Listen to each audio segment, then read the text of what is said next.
উখিয়া ও টেকনাফ ব্যাটালিয়নের সমন্বয়ে একটি যৌথ টহল দল উখিয়া বিজিবির নীলা বিউপি হতে 1.5 কিলোমিটার দক্ষিণ পূর্ব দিকে বাংলাদেশের অভ্যন্তরে চৌধুরীপাড়া সুইচ গেট সংলগ্ন স্থানে কৌশলগত অবস্থান গ্রহণ করে একটি দুঃসাহসিক ও এ যাবৎকালের একটি স্মরণীয় অভিযান পরিচালনা করে।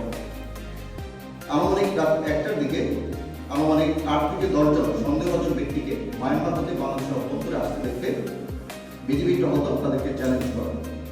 আগ্নেয়াস্ত্র সজ্জিত চোরাকারবারীরা বিজিবি টহল দলের উপস্থিতি টের পেয়ে টহল দলকে লক্ষ্য করে এলোপাতাড়ি ফায়ার করে। চোরাকারবারীদের ফায়ারের প্রেক্ষিতে আত্মরক্ষার্থে বিজিবির অপারেশন দল সেখানে ফাঁকা ফায়ার করতে বাধ্য হয়। এতে করে চোরাকারবারীরা তাদের কাছে বহনকৃত ইয়াবা ফেলে দিয়ে পার্শ্ববর্তী কেওড়া জঙ্গলে অবস্থান নেয় এবং বিজিবির উপর অনবরত ফায়ার করতে থাকে। এভাবে আনুমানিক 1 ঘন্টা নাফ নদী ও কেওড়া জঙ্গলে অবস্থানরত চোরাকারবারীদের সাথে বিজিবির টহল দলের গুলি বিনিময় হয়।